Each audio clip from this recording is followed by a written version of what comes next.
अस्सलाम वालेकुम friends from all around the world. कैसे हैं आप सब लोग? वेलकम टू माय चैनल हिजामा नेचुरल हीलिंग। मेरे इस चैनल पे हम लोग हिजामा और हेल्थ से रिलेटेड कुछ इंपॉर्टेंट बातें जो है वो करते हैं। रमज़ान का महीना है तो रमज़ान के महीने से रिलेटेड एक टॉपिक मेरे जहन में आया तो मुझे लगा कि इसको भी शेयर करना चाहिए। इस पॉइंट को लेकर भी कन्फ्यूजन पाई जाती है कुछ लोगों में, तो इसको क्लियर करना जो है वो ज़रूरी है। तो मेरा जो आज का टॉपिक है ये है कि जी क्या कपिंग थेरेपी जो है वो रोज़े की हालत में करवाई जा सकती है? क्या ये जायज़ है? कहीं कपिंग थेरेपी रोज़े की हालत में करवाने से रोज़ा टूट तो नहीं जाता? तो थोड़ा सा इस्लामिक पॉइंट ऑफ व्यू से भी इसको चेकआउट करेंगे। कुछ ऑथेंटिक अहादीस हैं जो मैं आपके साथ शेयर करूँगी, और थोड़ा सा ज़रा साइंटिफिक पॉइंट ऑफ व्यू से भी इसको देखने की कोशिश करेंगे कि ये जो है वो किस हद तक सही है या इसको अवॉइड किया जाना चाहिए या क्या होना चाहिए। तो सबसे पहले इस्लामिक पॉइंट ऑफ व्यू से देखते हैं।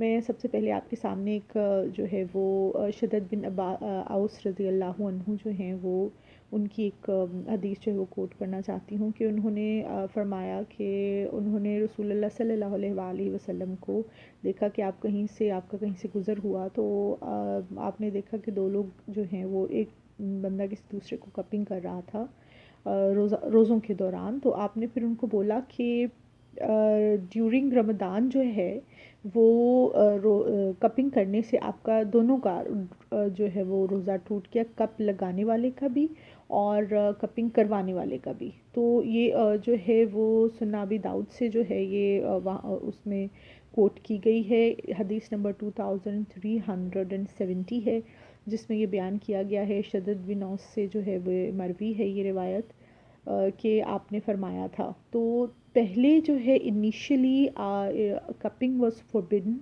विद फास्टिंग, के फास्टिंग के दौरान जो है वो कपिंग को अलाउ नहीं किया गया था। इट वॉज टोटली डिसअप्रूव्ड कि ड्यूरिंग फास्टिंग आप कपिंग नहीं करवा सकते, इससे जो है वो रोज़ा टूट जाता है। लेकिन और भी कई ऑथेंटिक अहादीस हैं जिससे जो है ये बात साबित हुई है कि लेटर ऑन आपने जो अपना जो ये कपिंग है वो आपने फास्टिंग के दौरान जो है वो उसको अलाउ कर दिया था, और ना सिर्फ अलाउ किया बल्कि आपने फास्टिंग के दौरान ख़ुद भी कपिंग करवाई। ये अब्दुल्ला बिन अब्बास रज़ी अल्लाह अन्हु से मरवी है कि रसूलुल्लाह सल्लल्लाहु अलैहि वसल्लम ने एहराम जो है वो पहना हुआ था और आप रोज़े की हालत में थे और उस दौरान आपने कपिंग करवाई थी। रसूलुल्लाह सल्लल्लाहु अलैहि वसल्लम ने जो है वो रोज़े की हालत में कपिंग करवाई थी जब आपने एहराम बांधा हुआ था, और ये अल बुखारी से है हदीस। हदीस नंबर 1938 इसका नंबर है, और ऑथेंटिक हदीस है अब्दुल्ला बिन अब्बास रदी अल्लाह अन्हु से कि आपने एहराम पहना हुआ था और रोज़े की हालत में आपने जो है वो कपिंग करवाई थी। तो अनस बिन मालिक रदी अल्लाह अन्हु जो हैं उन्होंने भी आफ्टर जब आपने इजाज़त दे दी थी कि आप कपिंग के साथ फास्टिंग और कपिंग जो है वो करवाई जा सकती है, फास्टिंग की हालत में कपिंग, तो अनस बिन मालिक रदी अल्लाह अन्हु ने भी कपिंग करवाई थी अपने रोज़े के दौरान, कि आप रोज़े की हालत में थे और आपने इसी दौरान जो है वो कपिंग करवाई थी। मेजॉरिटी ऑफ द स्कॉलर्स और जो इमाम्स हैं वो इस बात से मुत्तफ़िक होते हैं कि रोज़े की हालत में कपिंग जो है वो जायज़ है और आप कपिंग जो है वो करवा सकते हैं, उससे आपका रोज़ा मकरूह होता या टूटता नहीं है। तो ये तो था इस्लामिक पॉइंट ऑफ व्यू कि पहले इसकी इजाज़त नहीं दी गई थी लेकिन बाद में जो है वो इसकी इजाज़त दे दी गई, और आप जो है वो कपिंग जो है वो फास्टिंग के दौरान करवा सकते हैं। अब इस्लामिक पॉइंट ऑफ व्यू तो हमने देख लिया, अब थोड़ा सा ज़रा साइंटिफिक पॉइंट ऑफ व्यू से देखते हैं कि कपिंग का जो मेन मकसद है वो क्या होता है। कपिंग का मेन मकसद है cleaning of your body, detoxification of your body. और फास्टिंग को अगर आप साइंटिफिक पॉइंट ऑफ व्यू से देखें तो उसका भी जो पर्पस है वो यही है कि आपकी बॉडी को डिटॉक्सिफाई किया जाए, आपकी बॉडी को क्लीन किया जाए। तो अगर सिर्फ आपका कपिंग करवाने का मकसद रोज़ों के दौरान सिर्फ क्लीनिंग है तो تو that is already happening in your body. آپ کی باڈی میں کلیننگ ہو رہی ہے رمضان کے دوران. روزوں کی وجہ سے آپ کی باڈی کلین ہو رہی ہے. اور روزوں کے فائدے بھی میں نے ایک چھوٹی سلائڈ شو کی ویڈیو بھی بنائی تھی, اس کی ڈسکرپشن میں بھی میں آپ کو اس کا لنک دے دوں گی, آپ ضرور اس کو دیکھیے. بہت سارے فائدے ہیں روزے رکھنے کے. روزوں کے ساتھ آپ کو جسمانی طور پر بہت سارے فائدے ملتے ہیں, اور وہ آلریڈی آپ کو مل رہے ہیں. اور کپنگ کے دوران بھی یہی ہوتا ہے کہ جب آپ کپنگ کرواتے ہیں تو اس کے آپ کو کئی جو ہے وہ ہیلتھ بینیفٹس ملتے ہیں. تو اگر آپ ہیلتھ بینیفٹس لینے کے لیے روزوں کے دوران کپنگ کروانا چاہ رہے ہیں تو that is already happening in your body.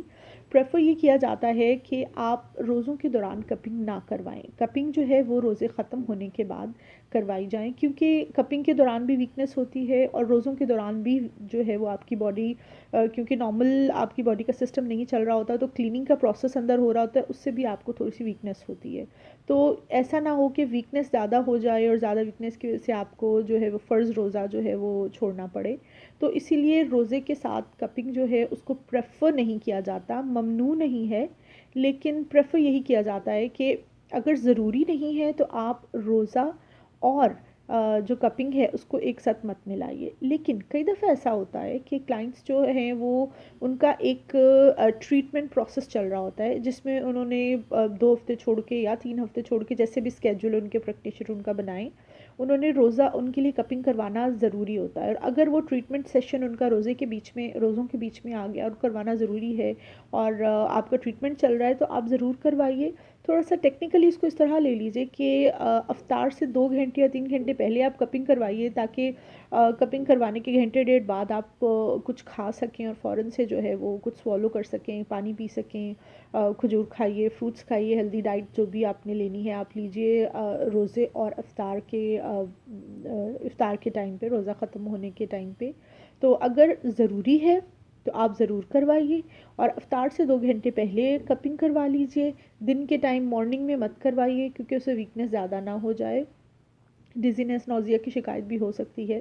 تو لیکن اگر ضروری نہیں ہے تو پریفر یہی کیا جاتا ہے کہ آپ کپنگ جو ہے وہ روزوں کے بعد کروائیے. تو thank you so much for listening to my video. I hope اگر کسی کو اس چیز کو لے کے کوئی کنفیوژن ہوگی تو وہ کلیئر ہو گئی ہوگی. اگر کوئی اور بھی آپ کا کوشچن ہے تو پلیز کمنٹ باکس میں لکھیے, میں ان کا ضرور آنسر کروں گی. جزاک اللہ خیر. میری ویڈیوز کو ایسے ہی لائک کیجیے اور میرے چینل کو سبسکرائب کیجیے. اللہ حافظ.